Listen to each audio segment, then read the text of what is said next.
கிறிஸ்துவுக்குள் அன்பான கர்த்தருடைய பிள்ளைகளே, உங்கள் யாவரையும் ஆண்டவராகிய இயேசு கிறிஸ்துவின் ஈடு இணையற்ற பரிசுத்த நாமத்தினால் உங்களை ஆசிர்வதிக்கின்றேன், வாழ்த்துகின்றேன்.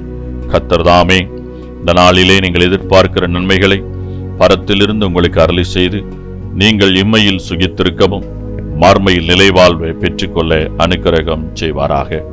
தினம் ஒரு மிஷனரி என்கின்ற தலைப்பில் இந்த நாளிலே நாம் பார்க்க இருக்கிற மிஷனருடைய பெயர் ஐஜே ஐயாத்துரை. இவருடைய காலம் 1890 முதல் 1973 வரை. இவருடைய நாடு இந்தியா, இவருடைய தரிசன பூமி இந்தியா. இந்திய மிஷனரி சங்கம் அனுப்பிய முன்னோடி மிஷனரிகளில் ஒருவரே ஐஜே ஐயாத்துரை. ஐசக் இயேசுவடியான் ஐயாத்துரை என்ற முழு பெயர் கொண்ட இவர் 1890 ஆண்டு பிறந்தார். ஆசிரியராக தன் பணியை துவக்கிய இவர் நற்செய்தி பணியில் வாஞ்சை கொண்டதின் காரணமாக ஆசிரியர் பணியை தொடர்ந்து பேராயர் BS அசரியாவோடு மிஷனரியாக 1912 ஆண்டு ஜட்சர்லா என்ற இடத்திற்கு மிஷனரியாக பயணம் செய்தார். ஊழிய வாஞ்சையின் மிகுதியால் கிராமங்களிலேயே தங்கிவிடும் இவர் தங்குவதற்கு கூட வீடு கிடைக்காத நிலையில் மொட்டை மாட்டு வண்டியின் அடியில் தங்கி பல இன்னல்களையும் இடையூறுகளையும் கடந்து மக்களுக்கு தொண்டாற்றினார். இவர் சிறந்த எழுத்தாளராகவும் விளங்கினார். இரட்சணிய யாத்ரீகம் என்ற ஒற்றைத்தாள் பிரதியை அச்சிட்டு தான் செல்லும் இடமெங்கும் விநியோகித்து வந்தார். மனம் திரும்பிய மைந்தன், இயேசுவின் பிறப்பு, உயிர்த்தெழுதல், மோட்ச பிரயாணம் போன்ற நிகழ்ச்சிகளை நிழற்படம் மூலம் மக்களுக்கு காண்பித்து அவர்களை கிறிஸ்துவின் பாதையில் நடக்கச் செய்தார். ஜெபத்தை கேட்கும் எங்கள் தேவா என்ற மிக சிறந்த பாடலை எழுதி அதற்கு இசையும் தந்து அநேகமாயிரம் பேர் இப்பாடலை பாடும்படியான ஒரு தருணத்தை ஏற்படுத்தினார். மேலும் பல பாடல்களை எழுதி மக்கள் ஆவிக்குரிய வளர்ச்சியில் சிறந்து வளர அவர்களை உற்சாகப்படுத்தினார். தொடக்க பள்ளிகளையும் நடுநிலை பள்ளிகளையும் ஆரம்பித்து கல்வி பணியை உற்சாகப்படுத்தினார். இவர் கௌரவ மாஜிஸ்ட்ரேட்டாக பணியாற்றி குடும்பத்தில் ஏற்படும் பிரச்சனைகளையும் சண்டை சச்சரவுகளையும் சுமூகமாக தீர்த்து வைத்தார்.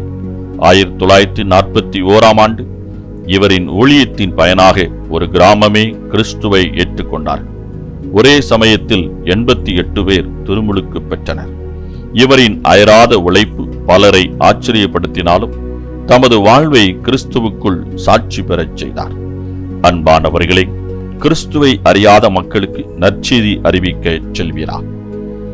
அக்கினி போன்ற ஒரு சோதனை நமக்கு வர ஆண்டவர் அனுமதித்தால் அவ்வேளையில் அவரது கரத்தில் அடங்கியிருப்போம்.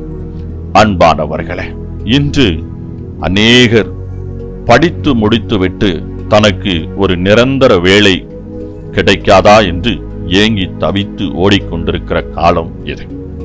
ஆனால் நிரந்தர வேலை தன் கரத்தில் இருந்த பொழுதும் இதைவிட ஒரு சிறந்த வேலை எனக்கு இருக்கின்றது, அதை நான் செய்ய வேண்டும் என்று உணர்ந்து இந்த ஐஜே ஐயாத்துரை அவர்கள் மிஷனரி பணியை தெரிந்து கொண்டார்கள்.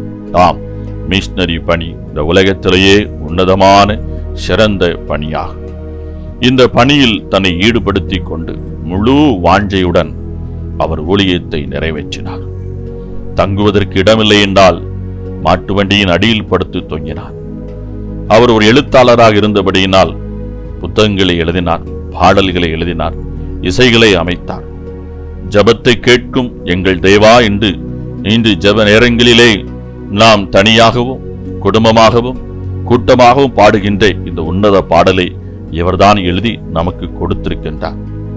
பாருங்கள், எவ்வளவு முழு அர்ப்பணிப்பு! முழுவதும் எல்லா விதத்திலையும் தன்னை ஊழியத்திலே முழுமையாக ஈடுபடுத்திக் கொண்டார். என்று அநேக ஊழியர்கள் தனக்கு ஏதோ கொடுக்கப்பட்ட பணி என்று சொல்லி ஏதோ ஒன்றை கடமைக்காக செய்து கொண்டு அமர்ந்திருக்கின்ற இந்த நாட்களிலே அவர் பாருங்கள், எழுத்து பணி, குடும்ப பிரச்சனைகளுக்கு தீர்வு செய்கின்ற பணிகள், இன்னும் ஆத்தும ஆதாய பணிகள், இன்னும் பாடல்கள் வாயிலாக மக்களுக்கு சுவிசேஷம் அறிவித்தல், பல கிறிஸ்தவ காவியங்களை நாடகங்கள் மூலமாக மக்களுக்கு எடுத்துச் சொல்லுதல், இப்படியாக எல்லா விதத்திலும் முழுமையாகவே அவர் ஊழியத்திலே தன்னை ஈடுபடுத்திக் கொண்டிருக்கின்றார். அப்படி ஊழியம் செய்தால்தான் கிறிஸ்து அதில் பிரியப்படுவார், ஆத்துமாக்களை ஆதாயம் செய்ய முடியும். இல்லையென்றால் வீண் சிந்தைகளும் வீண் எண்ணங்களும் நம்மை ஆட்கொள்ளும்.